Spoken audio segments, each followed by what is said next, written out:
কোরআনে কারীমের 114 সূরা 9 নম্বর সূরা তাওবার 100 নম্বর আয়াতে ওয়াসাবিকুনাল আউয়ালুনা মিনাল মুহাজিরিন ওয়াল আনসার যে আয়াত এসেছে, এই আয়াত এখানের মধ্যেও কিছু কিছু ভাই শ্রেণীবিন্যাসের কথা বলেন। এই আয়াতের দুইটি তাফসির আছে। তাফসিরে মাআরিফুল কোরআন সর্বশেষ তাফসির মওদুদি সাহেব যদিও তিনি বলেছেন হাদিস ও তফসির কি জরুরত হয় মগর পুরানে জখিরে উসে নেহি, হাদিস তফসির দরকার আছে কিন্তু পুরাণ ভান্ডারের দরকার নাই। আমরা বলবো আপনার এই থিওরি আমরা যদি গ্রহণ করি না, কিন্তু কিছুক্ষণের জন্য যদি মেনেও নেই যে আপনি পুরাণটা গ্রহণ করেন না, তফসিরে মারিফুল কোরআন তো এটা পুরাণে নয়, এটা নতুন সর্বশেষ এডিশন বলা যায়, তফসিরের জগতে সর্বশেষ সময়ে রচনা করা হয়েছে। এখানেই লেখা আছে এই আয়াতের দুটি ব্যাখ্যা। এখানে অগ্রবর্তী বলতে কয়েকটা ব্যাখ্যা বলা হয়েছে। বদরের যুদ্ধের আগের বা হুদায়বিয়ার সন্ধিতে বয়াত রিজওয়ানের আগের অথবা অষ্টম হজরতে মক্কা বিজয়ের আগের সাহাবাদের কথা বলা হয়েছে। তারা অগ্রবর্তী এবং প্রথম অগ্রবর্তী দলের মুসলমান ছিলেন।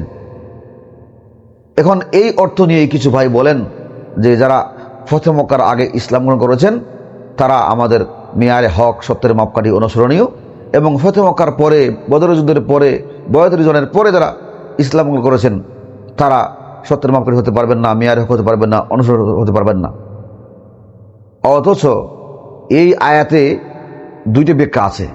মিন তবঈজিয়া বা আংশিক বোঝাবার জন্য, আংশিক বোঝাবার চেষ্টা করলে আংশিক এর অর্থ নিলে অর্থ দাঁড়ায় যে মুহাজির এবং আনসার থেকে কিছু সাহাবায়ে কেরাম, আংশিক সাহাবায়ে কেরাম তারা অগ্রবর্তী ছিলেন, মানে এরা ফতে মক্কার আগে ইসলাম গ্রহণ করেছেন, বদর যুদ্ধের আগে ইসলাম গ্রহণ করেছেন, বয়াত রিজওয়ানের আগে ইসলাম গ্রহণ করেছেন।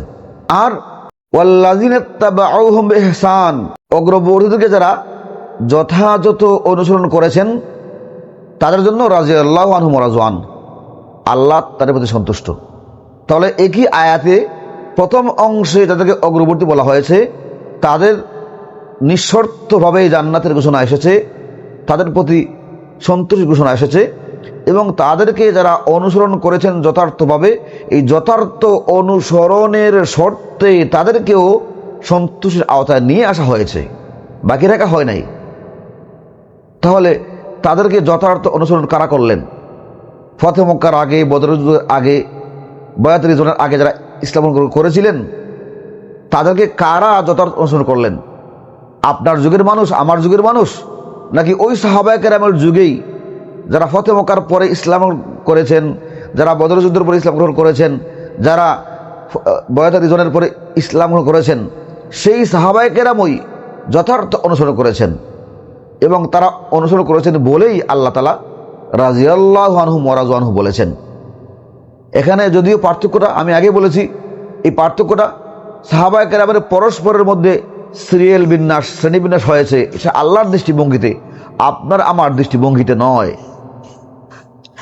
আর যদি আমরা এখানে মিনে তবঈজিয়া উদ্দেশ্য না নিয়ে মিনে বয়ানিয়া উদ্দেশ্য নিয়ে থাকি, বয়ানিয়া মানে বর্ণনামূলক, ব্যাখ্যামূলক, মিন এটা ব্যাখ্যা করেছে, তখন তার তর্জমা হবে মুহাজির এবং আনসার সাহাবায়ে কেরাম যারা সকলে অগ্রবর্তী প্রথম দল, প্রথম অগ্রবর্তী দল। এখানে ওয়াসাবিকুনাল আউয়ালুন যারা প্রথম অগ্রবর্তী, অর্থাৎ মুহাজির এবং আনসারদের সকল সাহাবায়ে কেরাম তারা। তাইলে আয়াতের এই অংশে সকল সাহাবায়ে কেরাম ঢুকে গেলেন।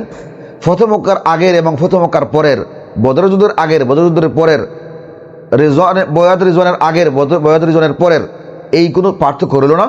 আগের পরের সকলেই এই আয়াতের অংশে ঢুকে গেলেন।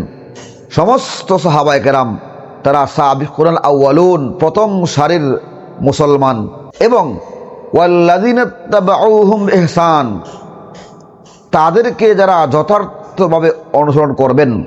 এখানে অনুসরণের শর্তে, যথার্থ অনুসরণের শর্তে বলা হয়েছে। আয়াতের প্রথম অংশে যারা আছেন সাহাবায়ে কেরাম তারা নিঃশর্তভাবে আল্লাহর সন্তুষ্টিপ্রাপ্ত, আর এর পরে যাদের কথা বলা হয়েছে তারা যদি আল্লাহর সন্তুষ্টি পাইতে হয় তাহলে অবশ্যই আগে যারা আছেন সাহাবায়ে কেরাম আছেন তাদেরকে যথার্থভাবে অনুসরণ করতে হবে, এবং এই অনুসরণের কারণেই সাহাবায়ে কেরামকে যারা অনুসরণ করেছেন তাদেরকে আমরা বলি তাবেঈ। ইত্তাবাউ থেকে তাবেঈ শব্দ এসেছে। তাবেঈ শব্দের অর্থ হলো অনুসারী।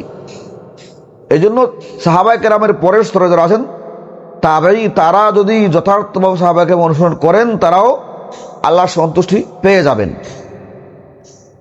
এমনকি কিয়ামত পর্যন্ত যত উম্মত আছেন সাহাবায়ে কেরামকে যদি অনুসরণ করেন যথার্থভাবে, ওয়াল্লাযীনা তাবাউহুম বিইহসান, হুম মানে তারা, সাহাবায়ে কেরাম, সাহাবায়ে কেরামকে যদি কেউ যথার্থভাবে অনুসরণ করে তাহলে তাদের জন্য রাদিয়াল্লাহু আনহুম ওয়া রাযু আন, আল্লাহ তাদের প্রতি সন্তুষ্ট হয়ে যাবেন। তাহলে এই আয়াতেই তো সাহাবায়ে কেরামকে সত্যের মাপকাঠি চিহ্নিত করে দেওয়া হচ্ছে। আপনি মিন তো বেজিয়া বলেন, আংশিক বুঝাবার জন্য বলেন, আর মিনে বয়ানিয়া বলেন, ব্যাখ্যামূলক মিন বলেন, যে কোনো মিন বলেন, শেষে তো আল্লাহ বলে দিয়েছেন সাহাবায়ে কেরামকে অনুসরণ করলে, এই অনুসরণকারী আপনার কথা মতো যদি তাবেঈদের যুগ থেকে হয়ে থাকে, তাহলে তাবেঈরা যদি অনুসরণ করে রাদিয়াল্লাহু আনহুম, আল্লাহর সন্তুষ্টির ভিতরে ঢুকতে পারেন, তাহলে সাহাবায়ে কেরাম অনুসরণ করলে তারা ঢুকবেন না? আর তারা অনুসরণ করেন নাই? আপনার কি মত? তাবেঈরা সাহাবায়ে কেরামকে যথাযথ অনুসরণ করেছেন, আর ফতে মক্কার পরে ইসলাম গ্রহণকারীরা, বদর যুদ্ধের পরে ইসলাম গ্রহণকারী সাহাবায়ে কেরাম, বয়াত রিজওয়ানের পরে ইসলাম গ্রহণকারী সাহাবায়ে কেরামকে যথাযথ অনুসরণ করেন নাই? কি বুঝাইতে চান? তাবেঈরা যদি অনুসরণ করে থাকেন তাহলে সাহাবায়ে কেরামের একটা অংশ যারা পরবর্তীতে ইসলাম গ্রহণ করেছেন তারা অবশ্যই যথার্থ অনুসরণ করেছেন।